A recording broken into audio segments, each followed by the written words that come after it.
자, 행하는 믿음. 행하는 믿음이라는 단어가 여기서 나온 거예요. 원래는 행함이 없는 믿음은 죽은 것이다. 오늘 본문에는 그렇게 나왔는데 거기서 이제 행하는 믿음이 우리에게 있어야 된다. 그렇게 해서 청년들이 이렇게 열심히 봉사를 하고 있습니다. 어떻게 보면 선교를 하고 있는 것이죠. 그래서 지금 횟수로 한 5년째 계속 코로나 때부터 2020년부터 5년째 계속 매주마다 그렇게 행하는 믿음 사역이 이어지고 있습니다. 지난주에 이어서 우리가 행함과 믿음에 대해서 말씀을 나누고 있습니다. 우리가 자꾸만 믿음과 행함, 행함과 믿음을 분리해서 생각하는 경향이 있는데 그 이유는 개인별로도 그렇고 또 기독교의 교단별로 강조하는 점이 믿음이냐 행함이냐 조금씩 차이가 나기 때문일 것입니다. 그리고 기독교의 역사에서도 이 믿음과 행함에 대한 끊임없는 논쟁이 있었던 거예요. 믿음이 중요하다, 행함이 중요하다 이렇게 논쟁을 벌여왔던 거예요. 그래서 오늘 이제 말씀을 통해서 그 결론을 한번 우리가 지어보도록 하겠습니다. 실천주의를 강조하는 우리 대표적인 교단 구세군, 우리 구세군은 실천주의의 선두주자라고 할 수 있죠. 우리 구세군은 믿음, 행함 중에 행함이 강조되는 것처럼 보여요. 그렇죠? 그래서 구세군은 자선단비 같은 구제활동은 말할 것도 없고 작년에 왜 대장님 오셨을 때 큰 행사 했잖아요. 연합행사 같은 거 보면 정말 엄청나게 잘하잖아요. 그래서 행함을 강조하는 것 같습니다. 물론 자신이 속해 있는 교단의 그런 강조점과 개인의 신앙의 모습은 다를 수도 있어요. 초기 기독교뿐만 아니라 오늘 기독교 안에서도 믿음과 행함에 대해 서로 다른 입장이 조금씩 있을 수 있습니다. 이걸 세 가지로 정리해 볼 수 있어요. 먼저 믿음만을 강조하는 소위 믿음 극단주의자들이 있습니다. 기독교 내에. 그런 이들은 약간 이단일 수가 있어요. 그래서 구원파라고 아시죠? 구원파는 그런 믿음을 강조합니다. 온전치는 않은 것이죠. 그래서 말 그대로 구원파는 내가 구원받았으니 구원받은 것을 강조하다 보니 그리스도인으로서의 성숙한 삶과 말씀의 실천을 외면한 채 살아갑니다. 그래서 다른 사람을 좀 막 힘들게 하잖아요. 구원받았냐고 막 계속 물어보고 구원파로 이렇게 자꾸 끌어들이려고 하는 이들 말이에요. 이와 반대로 구약의 율법뿐만 아니라 성경 말씀의 모든 것을 철저히 지키며 글자 그대로 그 말씀대로 살려고 하는 이들도 있어요. 이것도 약간 이단이 많습니다. 제7일 안식교라고 들어보셨어요? 재림교회 같은 데는 보면 지금도 토요일에 예배를 드리고 고기, 돼지고기 같은 거 먹지 아니하고 온전히 율법을 지키며 살아가려고 합니다. 노력은 가상하지만 모든 말씀을 철저히 지키고 살아가다 보면 그건 불가능하다는 것을 깨닫게 되죠. 그러한 삶을 강요하다 보니 다른 사람을 정죄하게 되고 더 나아가서 그걸 지키지 못한 자기 자신을 정죄할 수밖에 없는 거예요. 믿음과 행함을 극단적으로 지키려고 하다 보면 이런 문제들이 생긴다는 것입니다. 이 두 가지 모습은 한쪽으로 치우치는 것이기 때문에 당연히 온전치 않다고 지난 시간에 말씀을 드렸습니다. 자, 마지막으로 믿음과 행함에 치우치지 않고 균형과 조화를 이루며 살려고 하는 자들의 신앙. 그것이 바로 우리의 신앙이지 않겠습니까? 바람직한 신앙의 모습이라고 말씀드릴 수 있습니다. 야고보서의 핵심 주제는 행함이 없는 믿음은 죽은 것이다. 야고보서 2장 14절에서 26절까지 이 말씀이 강조되고 반복됩니다. 14절에 나오고 또 마지막 26절에도 나옵니다. 이 말씀의 가장 좋은 예가 본문에 나오는 사람을 외모로 차별하지 않고 국률한 마음으로 섬기는 것입니다. 우리가 예수님을 알고 예수님에 대한 믿음이 있다면, 진실로 그 믿음이 우리에게 있다면 예수님의 사랑과 긍휼을 드러내지 않고는 살 수 없기 때문에 그렇습니다.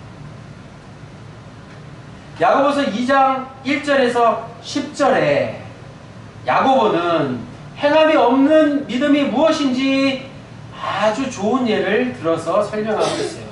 그게 바로 가난한 사람들에 대한 차별에 대한 지적입니다. 가난한 사람들을 차별하면 안 된다는 것이죠. 당시 회당의 모습이 생생하게 묘사되었는데 이것에서 오늘날의 교회가 예외일 수 있겠습니까? 오늘날의 교회도 그럴 수 있다. 회당에 금반지를 끼고 멋진 옷을 입은 부자가 들어왔고 그 옆에 남루하게 차려입은 가난한 사람이 들어왔습니다. 부자는 회당에 있는 모든 사람들에게 주목을 받았고 좋은 자리를 안내받아서 편하게 앉았습니다. 반면에 가난한 사람은 아무도 관심도 없고 무시당하고 오히려 다른 사람의 발 아래에 밀려나 앉았습니다. 야고보의 말씀대로라면 사람 차별이야말로 가장 큰 죄입니다. 야고보서 2장 10절에 누구든지 온 율법을 지키다가 그 하나를 범하면 어떻게 된다고요? 모두 범한 자가 된다. 모든 율법을 다 지키다가 율법 하나를 어기면 그 모든 것을 어기는 것과 똑같다는 말씀이에요. 당연히 사람을 차별하는 것은 그리스도의 몸인 교회 공동체의 단합을 파괴하는 주 요인입니다. 역사적으로 교회 내의 차별 문제는 여전히 해결하기 어렵고 힘든 문제였습니다. 구세군의 태동이 바로 가난하고 소외된 이들을 차별하는 영국 교회의 차별 문제 때문이었습니다. 정치인들은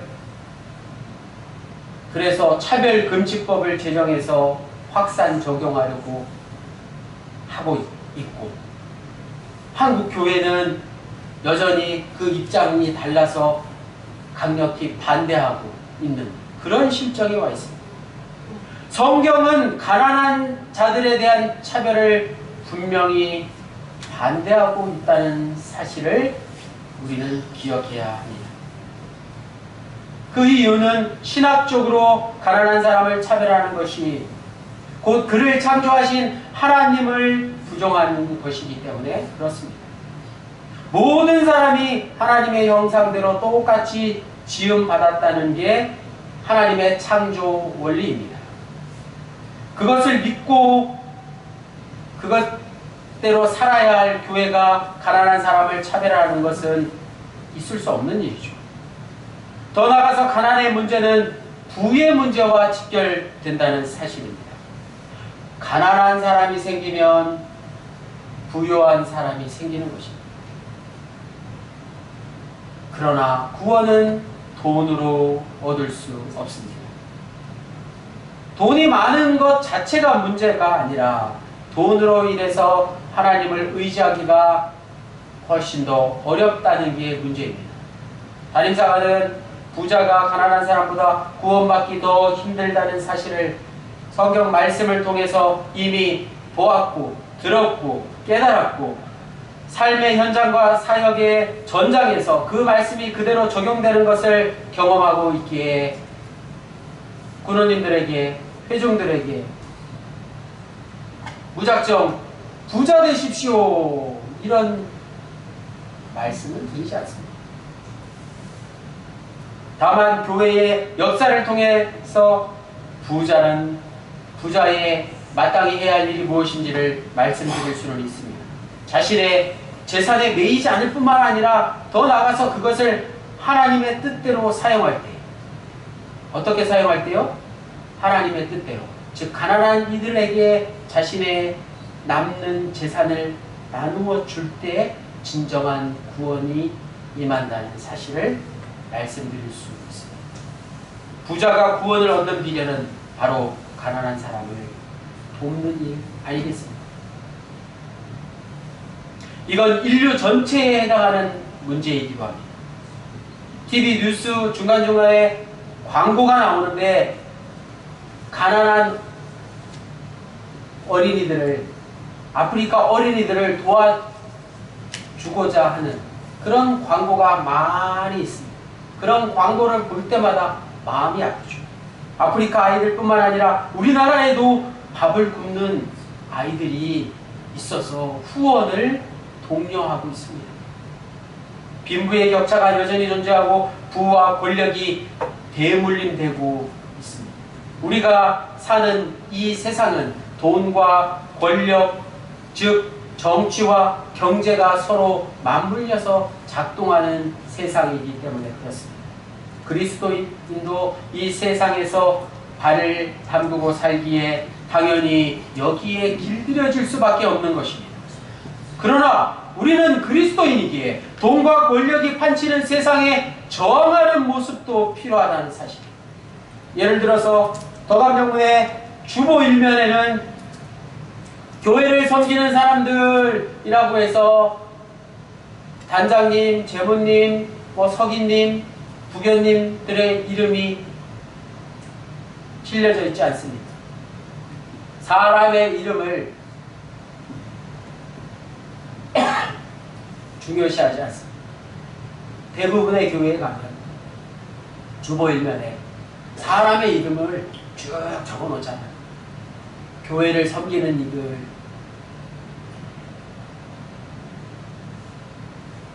야구 경기를 보면 야구 선수의 이름을 유니폼 등 뒤에다가 크게 새겨놨어요. 잘 알아보고 관중들이 그 선수의 이름을 기억하기 쉽게 야구 선수 이름을 등 뒤에다가 크게 대문짝만하게 걸어놓았어요. 그런데 메이저리그에 가장 유명한 야구팀이 있어요. 뉴욕 양키즈. 집사님 아시죠? 뉴욕 양키즈라는 명문팀의 유니폼 뒤에 선수들의 이름이 걸려있지 않습니다. 자신들의 이름을 내세우지 않습니다. 왜 그럴까요? 야구는 한 사람이 하는 경기가 아니라 여러 사람이 하는 경기이기 때문에 그렇습니다. 자신의 이름을 높이다 보면 팀의 단결에 해가 되기 때문에 그래요. 그래서 아무리 연봉이 높고 아무리 실력이 좋은 선수라 할지라도 자신의 이름을 등 뒤에다가 새겨놓지 못합니다. 자신의 이름을 없애버리는 거예요. 그래야지 팀이 승리할 수 있다는 사실이에요. 마찬가지 교회를 섬기는 이들의 이름을 주보에 실을 필요가 없습니다. 교회를 섬기는 이들이 과연 누구입니까? 신앙생활을 오래 하셨다거나 믿음이 좋으시다거나 특별한 재능이 있으신 분들만이 아니라 교회를 섬기는 이들은 바로 저와 여러분 우리 모두이기 때문에 그렇습니다. 한 사람 한 사람 우리 모두가 다 교회를 섬기는 이들인데 주보에 이름을 뭐하러 올리겠어요? 교회를 섬기는 이들은 담임사관과 몇몇 분들만이 아닌 것입니다. 우리 모두가 다 교회를 섬기고 하나님을 섬기고 이웃을 섬겨서 우리 모두가 다 구원을 받는 게 더감정문의 목표이지 않습니까? 다 함께 오늘 본문 말씀 야고보서 2장 14절에서 17절 전체를 읽겠습니다. 앞에 화면을 보시면서 천천히 읽겠습니다. 시작. 내 형제들아, 만일 사람이 믿음이 있노라 하고 행함이 없으면 무슨 유익이 있으리요? 그 믿음이 능히 자기를 구원하겠느냐? 만일 형제나 자매가 헐벗고 일용할 양식이 없는데 너희 중에 누구든지 그에게 이르되 평안히 가라, 덥게 하라, 배부르게 하라 하며 그 몸에 쓸 것을 주지 아니하면 무슨 유익이 있으리요? 이와 같이 행함이 없는 믿음은 그 믿음 자체가 죽은 것이라. 아멘.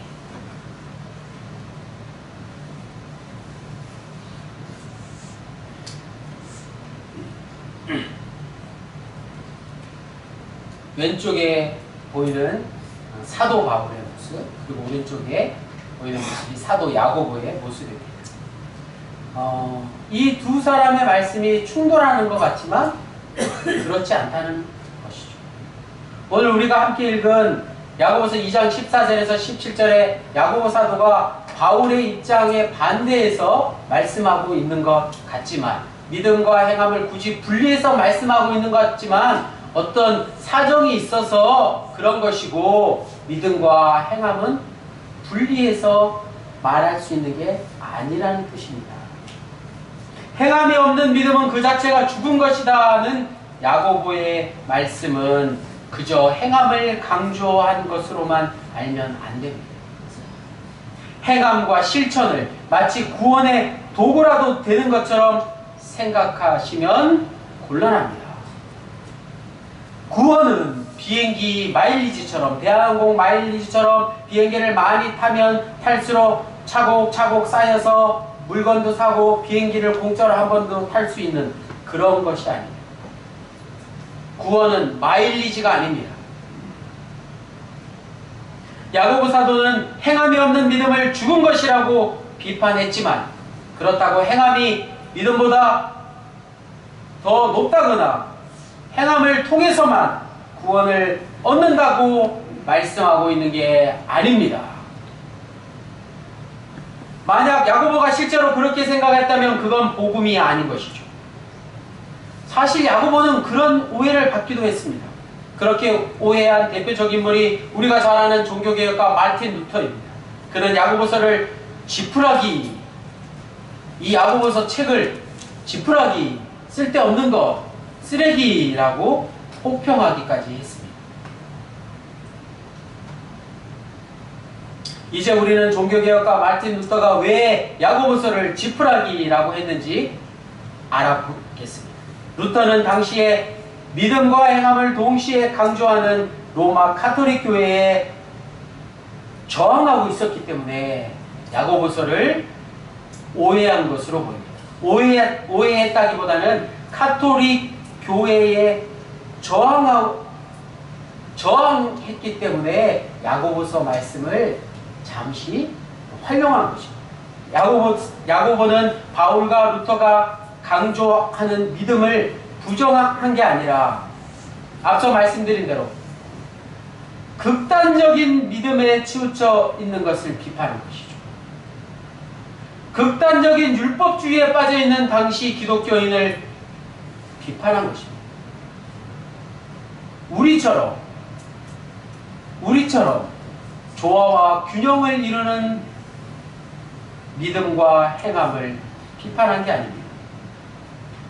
루터의 우려와는 달리 바울과 야고보 이 두 사람은 전혀 모순되는 말씀을 하고 있는 게 아니라 편지를 읽을 대상인 초대교회 공동체 구성원과 그들이 처한 상황, 신학적 배경이 서로 다름을 인정하고 그 다름을 잘 설명하고 있을 뿐입니다. 자, 화면을 잘 보세요. 글을 통해서 정리해 보겠습니다. 바울이 부정적으로 말씀한 것 같은 이 행함은 율법의 행함, 즉 율법주의에 빠지는 것을 비판한 것입니다. 바울은 율법의 행함, 율법의 극단적인 행함, 즉 율법주의를 비판했다는 사실입니다. 또 야고보가 긍정적으로 말한 행함은 믿음의 표현으로서의 행함이라고 말씀드릴 수 있습니다. 믿음이 빠진 행함이 아니라는 것입니다. 다시 말씀드려서 야고보는 오늘 본문을 통해서 믿음만으로는 안 되고 행함도 있어야 된다고 말하고 있는 게 아닙니다. 그러면 믿음과 행함을 분리할 수 있다는 뜻이 되어버리기 때문입니다. 야고보에게 믿음과 행함은 구분할 수는 있지만 분리할 수는 없는 것이었습니다. 그에게 오늘 말씀의 제목 행함이 없는 믿음은 처음부터 믿음도 아니었던 것입니다.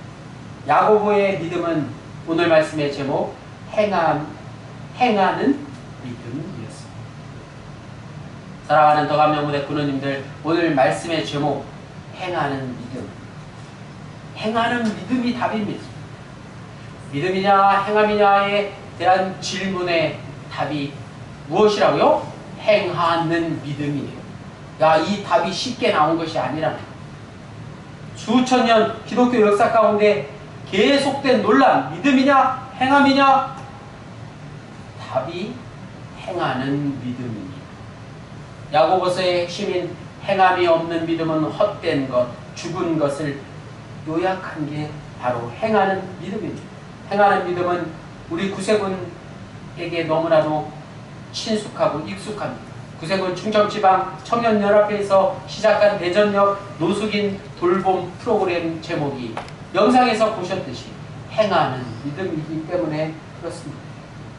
본격적으로 사역을 시작한 게 2020년 초인데 얼마나 힘든 시기였습니까? 코로나가 창궐할 2020년에 행하는 믿음 사역을 시작했다는 것입니다. 오늘 이 시간까지 이어지고 있습니다. 대전역 쪽방촌을 방문하고 김밥을 나누어드리고 마스크를 나누어드리고 함께 기도하고 서로의 삶을 나누는 데까지 이르렀습니다.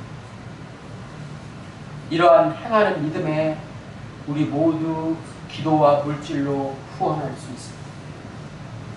오늘 말씀을 정리하면서 예수님이 하신 말씀을 우리가 한번 더 기억할 수 있기를 바랍니다. 마태복음 7장 20절 말씀, 이러므로 그들의 열매로 그들을 알리라. 그들의 열매로 그들을 알리라고 예수님이 말씀하셨습니다. 이 말씀은 행함을 강조하는 것 같지만 실제로는 믿음에 대한 강조라는 말씀입니다. 좋은 나무가 나쁜 열매를 맺을 수 없고 못된 나무가 아름다운 열매를 맺을 수 없기 때문입니다. 여기서 좋은 나무는 하나님을 믿음으로써 존재론적인 새로운 피조물이 된 것을 가리킵니다. 또 열매는 새로운 피조물에게 나타나는 바람직한 삶을 가리킵니다. 오늘 우리는 야고보가 강조한 행함과 바울이 강조한 믿음이 동시에 중요하다는 사실을, 이 두 가지 행함과 믿음, 믿음과 행함은 하나라는 사실을 지난 시간에 이어서 재차 확인했습니다. 믿음과 행함은 상호 보완적인 것이라고 말입니다. 그러나 지금 우리는 분명히 한 걸음 더 나아가서 믿음과 행함, 행함과 믿음은 각각으로 중요한 게 아니라 그것을 뛰어넘어서 엄밀히 상호 보완적인 것도 아니고 결정적으로 중요한 하나의 사실을 알아야 된다는 사실입니다. 그게 바로 나와 하나님과의 관계입니다. 하나님은 나의 생명이십니다. 내 생명은 하나님께 달려 있습니다. 하나님은 우리 모두의 생명이 되신다는 사실과 연결됩니다. 우리의 생명은 하나님께 달려 있습니다. 내가 예수 그리스도를 통해서 생명을 얻는 게 바로 구원입니다. 그 구원이 우리 모두에게 믿음으로 보이기도 하고 다른 한편으로는 행함으로 보이기도 합니다. 행함은 인식의 차원이고 믿음은 존재의 차원이라고 할 수 있습니다. 더 깊이 들어가서 성경이 말하는 믿음이란 인식적인 문제일 뿐만 아니라 의지적인 문제이고 존재론적인 개념만이 아니라 관계적인 개념입니다. 그래서 진정한 믿음은 성령 충만으로 주어집니다. 오늘 우리는 여전히 성령 강림절을 지내고 있습니다. 성령 충만의 의미가 오늘 말씀에도 숨어 있습니다. 믿음이라는 어떤 객관적 실체가 있다기보다 믿음은 어떤 상태에 관한 것이다는 뜻입니다. 그래서 믿음에 해당하는 적절한 영어 단어는 믿음은 영어로 우리가 잘 알듯이 faith라고 하는데 faithfulness 죄송합니다만 조금 어려운 단어죠. faithfulness 믿음의 의미는 단순히 믿음 어떤 사실을 믿는다는 것에 그치지 않고 믿음이 충만한 상태 충실함과 솔직함을 포함한다는 말씀입니다. 믿음이라는 단어에 행함이라는 단어가 이미 들어가 있는 것입니다. 이건 분명히 관계적인 뜻이 있습니다. 우리가 예수님을 믿는다는 것은 우리와 예수님이 서로 신뢰의 관계를 맺는다는 뜻입니다. 나는 그분께 신뢰할 만한 사람이 되고 예수님도 나에게 신뢰할 만한 분이 되신다는 뜻입니다. 그동안 우리가 알고 있던 단순한 믿음에서 믿음이 충만한 상태로 성령이 충만한 상태로 하나님을 새롭게 경험하시면서 우리 모두가 되시기를 주님의 이름으로 간절히 축원합니다.